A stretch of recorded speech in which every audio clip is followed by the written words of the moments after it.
Par rapport à la question sur l'Union pour la Méditerranée, 4 éléments de réponse. Le premier, c'est que, vous l'avez évoqué, le Maroc et la France ont joué un rôle important dans ce projet. C'est la France qui a été à l'initiation de l'UPM comme héritière du processus de Barcelone, en 2008 déjà.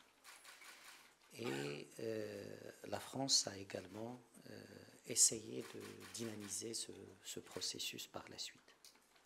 Le Maroc a incarné l'Union pour la Méditerranée à travers ses 2 secrétaires généraux successifs.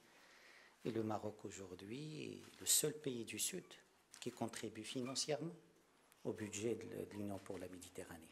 Sans oublier que le Maroc est le pays qui a présenté le plus de projets, une quarantaine de projets pour être labellisés Union pour la Méditerranée. Et donc, la France et le Maroc ont une responsabilité et ont une légitimité pour évoquer ce sujet et pour essayer de renforcer ce processus. Deuxième élément, oui, aujourd'hui, il y a un problème au sein de l'Union pour la Méditerranée. Le problème pour nous n'est pas institutionnel. La léthargie institutionnelle reflète une situation qui existe en Méditerranée. Et je vais être très franc. L'Union européenne est toujours hésitante stratégiquement. Est-ce que voisinage Est, voisinage Sud, quelle proportion, qu'est-ce qu'on fait? Et tant qu'il y a cette hésitation stratégique au niveau de l'Union européenne, l'Union pour la Méditerranée ne peut pas faire plus que ce qu'elle fait maintenant. Le Sud est aussi dispersé. Le Sud n'est pas coordonné et ce manque de coordination au niveau du Sud impacte sur le fonctionnement de l'institution. Et troisièmement, le contexte en Méditerranée. La Méditerranée, on l'a évoqué, c'est la guerre, c'est l'agression israélienne contre Gaza avec toutes ses implications. C'est l'impact sur la stabilité du Liban et d'autres pays méditerranéens. La Méditerranée, c'est la Libye avec tous les problèmes qu'on connaît. Et donc la Méditerranée connaît aujourd'hui de nombreuses crises politiques, des conflits ouverts, des conflits plus latents, et l'institution ne peut que refléter cet état de fait. Troisième élément, ce qui nous inquiète le plus, c'est cette géopolitique de la peur qui aujourd'hui prime en Méditerranée. C'est cette géopolitique du rejet qui s'installe confortablement en Méditerranée. Il a commencé par les questions migratoires et on a vu toute la pression, toutes les politiques pour simplifier tout ce qui vient du sud de la Méditerranée est problématique.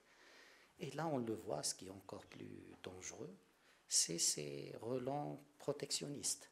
Là, on le voit également, on était dans les humains, maintenant dans les marchandises. Tout ce qui vient du sud est problématique. Et parfois même avec des raccourcis dangereux. Si je prends le problème de l'agriculture, qui est aujourd'hui posé sur la table, on s'attaque aux produits agricoles venant du sud, mais on oublie 2 choses. On oublie que si je prends juste l'agriculture, l'Union européenne fait un excédent avec le Maroc de près de 600 millions d'euros. Et c'est l'Union européenne qui exporte plus vers le Maroc de produits agricoles, céréales et autres. Et donc aujourd'hui, mettre la pression sur les produits du Sud n'est pas juste. Le libre-échange lui-même, c'était une initiative européenne, M. le ministre l'a rappelé, l'accord d'association, et aujourd'hui l'Union européenne fait un excédent de 10 milliards d'euros avec le Maroc. Et donc il faut rappeler ces chiffres pour dire que le libre-échange ne peut pas être à la carte, mais qu'il y a des donnes. Et il y a une autre chose qu'il faut clarifier, c'est qu'aujourd'hui, on nous présente l'Union européenne comme une sorte de passoire où tout rentre sans problème. Or, on a négocié des quotas, on a négocié des normes phytosanitaires, et donc l'Union européenne a été très tatillonne dans les conditions, et aujourd'hui, on fait des raccourcis pour poser un problème plus de perception politique que de problèmes commerciaux. Pour terminer, bien sûr, le Maroc et la France doivent aujourd'hui travailler ensemble pour faire renaître cette union pour la Méditerranée. On doit choisir. Et pour nous, ce n'est pas le moment des bilans, c'est les moments de choix. Est-ce qu'on veut une union pour la Méditerranée politique ou est-ce qu'on la veut technique? Mais on ne peut pas rester dans cette hésitation. Si on a l'union pour la Méditerranée, pourquoi on va discuter de la Libye ailleurs? Pourquoi on doit discuter du Moyen-Orient ailleurs? Il y a suffisamment de crises en Méditerranée, mais aucune crise n'est posée dans le tour de table méditerranéen. La même chose, et il faut que le Sud assume, si on veut l'appropriation, il faut qu'on l'assume par la contribution financière. Il faut qu'on sorte de cette mainmise de la Commission européenne sur le travail de l'Union pour la Méditerranée. Il faut que les gouvernements aient le leadership et le pilotage du processus de l'Union pour la Méditerranée. Sinon, on restera dans cette hésitation, une Méditerranée des projets qui est peut-être pertinente, mais qui marche sur un pied. Où est le pied politique qui était à la base du processus de Barcelone?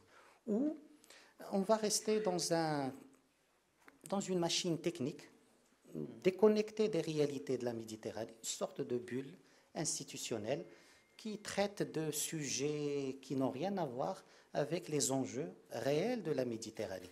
Et je pense, comme je l'ai dit au début, le Maroc et la France ont la légitimité, ont la connaissance, ont la responsabilité pour être au devant de cette réflexion sur le renouveau de l'Union pour la Méditerranée. Merci.